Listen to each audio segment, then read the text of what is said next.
ప్రతి స్టార్టప్ ఒక ఆలోచనతో మొదలవుతుంది. కానీ ఆలోచనకు జీవం పోయడానికి నైపుణ్యం కలిగిన నాయకత్వం, తగిన నిధులు అవసరం. స్టార్టప్లు ఏంజల్ ఇన్వెస్టర్లు, స్నేహితులు, కుటుంబ సభ్యులు లేదా రుణాల ద్వారా నిధులు పొందొచ్చు. అయితే యువతను వ్యాపార రంగంలో ప్రోత్సహించేందుకు భారతదేశంలో స్టార్టప్లకు మద్దతుగా ప్రభుత్వం అనేక పథకాలను ప్రారంభించింది.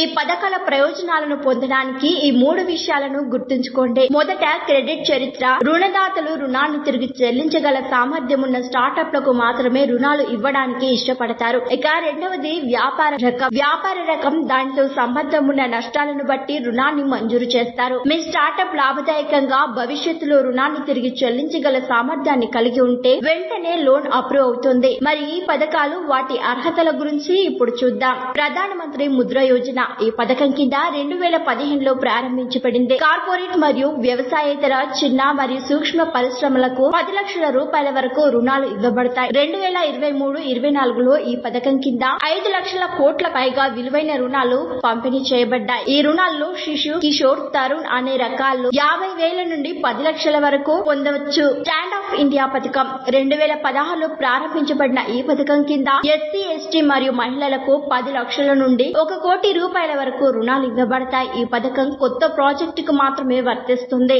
18 సంవత్సరాల కంటే ఎక్కువ వయసున్న వ్యక్తులు, ప్రైవేట్ లిమిటెడ్, ఎల్ఎల్పి లేదా భాగస్వామ్య సంస్థ, 25 కోట్ల కంటే తక్కువ టర్నోవర్ ఉన్న సంస్థలు ఈ రుణాన్ని పొందొచ్చు. స్టార్టప్ ఇండియా యాక్షన్ ప్లాన్ కింద 2016లో ప్రారంభించబడిన క్రెడిట్ గ్యారంటీ ఫండ్ స్కీమ్. ఈ పథకం గుర్తింపు పొందిన స్టార్టప్లకు హామీ లేకుండా రుణాలను అందిస్తుంది. ప్రధానమంత్రి ఉపాధి కల్పన కార్యక్రమం. ఈ పథకం గ్రామీణ మరియు పట్టణ ప్రాంతాల్లో కొత్త సూక్ష్మ సంస్థలను స్థాపించడానికి, ఉపాధిని కల్పించడానికి ఆర్థిక సహాయాన్ని అందిస్తుంది. నిర్మాణ రంగానికి రుణ పరిమితి 25 లక్షలు. ఇక సేవా రంగానికి 10 లక్షల రుణాన్ని ఇస్తారు. 18 ఏళ్లు పైబడిన వ్యక్తులు కనీసం 8వ తరగతి ఉత్తీర్ణత కలిగి ఉండాలి. కొత్త ప్రాజెక్టులకు మాత్రమే ఇది వర్తిస్తుంది. ఈ ప్రభుత్వ పథకాలు స్టార్టప్లను ప్రోత్సహించడమే కాకుండా వారి అభివృద్ధికి కూడా సహాయపడతాయి. మీరు స్టార్టప్ ని ప్రారంభించాలని ఆలోచిస్తున్నట్లయితే లేదా ఇప్పటికే ఉన్న స్టార్టప్ కు నిధులు అవసరమైతే ఈ పథకాల ప్రయోజనాలను పొందొచ్చు.